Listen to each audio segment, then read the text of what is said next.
Ina Podcast.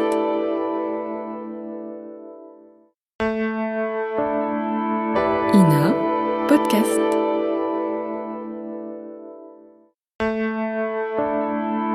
Ina Podcast.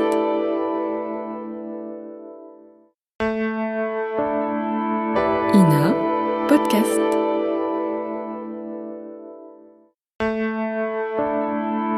Ina Podcast.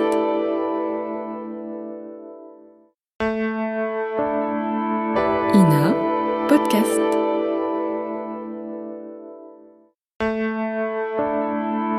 Ina Podcast.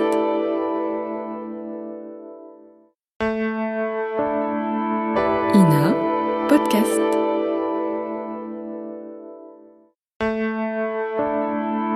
Ina Podcast.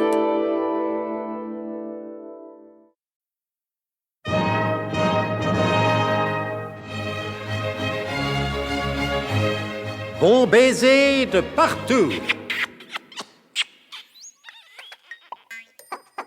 Une émission secrète de...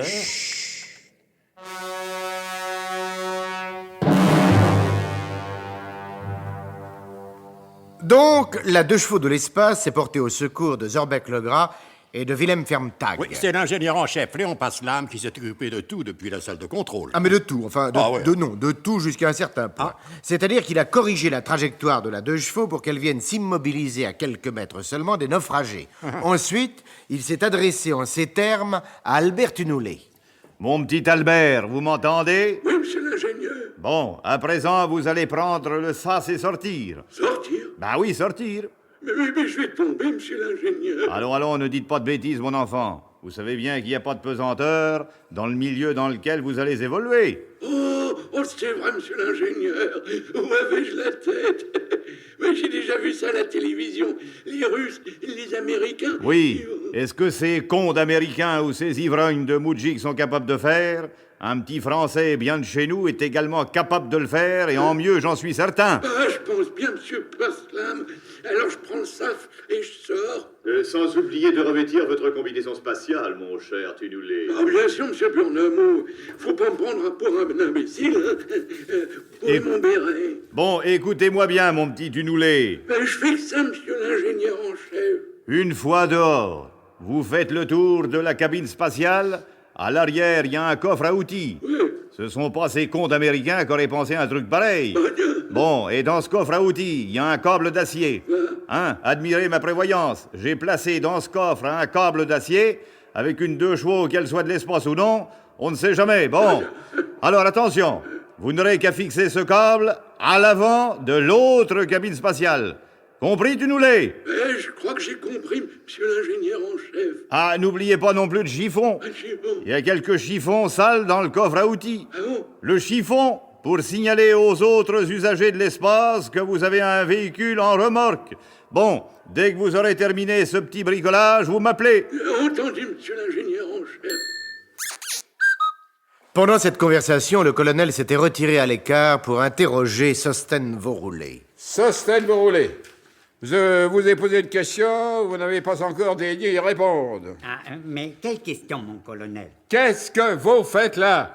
Ah, eh bien voilà, je me promenais tranquillement à bord d'un navire de plaisance, qu'on m'avait prêté des amis, lorsque sans aucune espèce de sommation, en dépit de toutes les lois de la mer, le navire de guerre qui est ancré devant l'atoll m'a envoyé une torpille.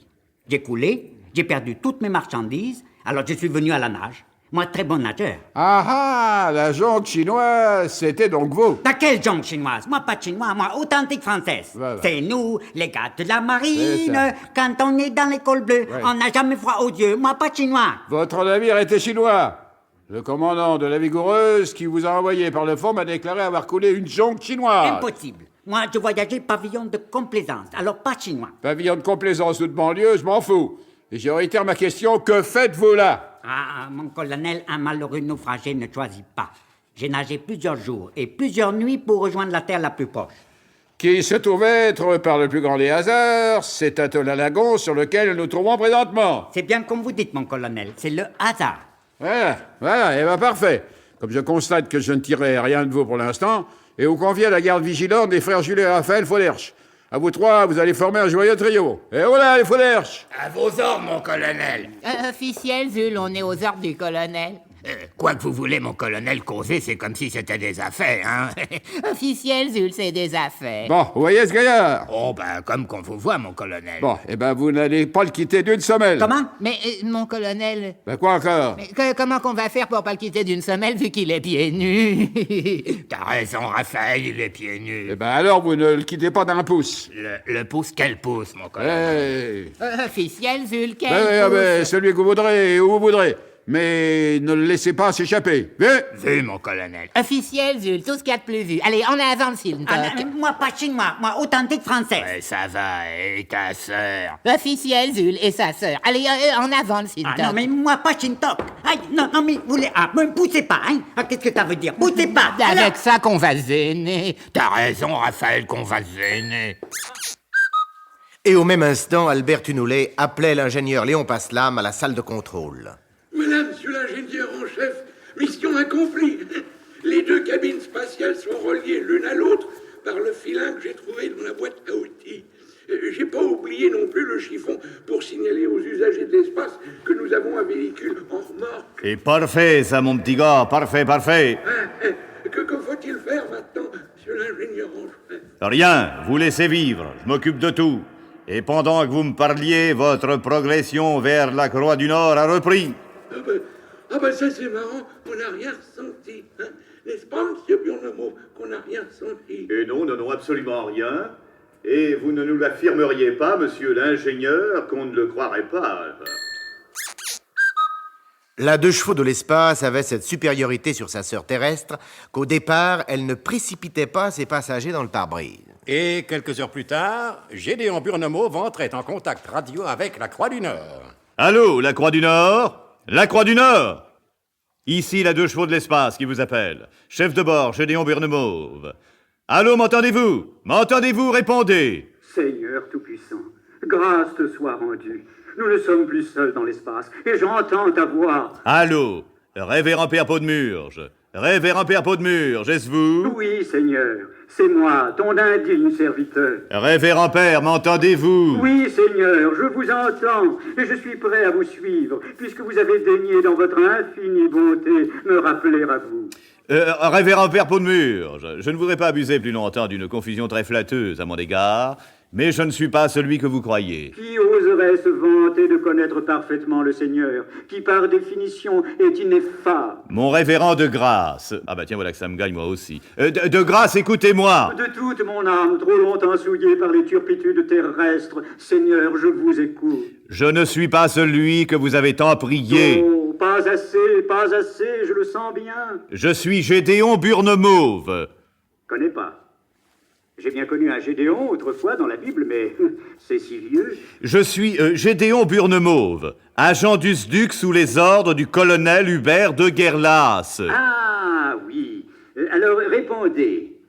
Quel temps fait-il aux Galapagos? Le même temps qu'au Galacarcinti. Bien. Je constate que vous êtes bien celui que vous prétendez être. Mais naturellement, mon révérend, qui voulez-vous que je sois, homme de peu de foi? Mon fils, je vous en prie, puisque vous n'êtes pas celui que je croyais, je vous dispense de vos observations.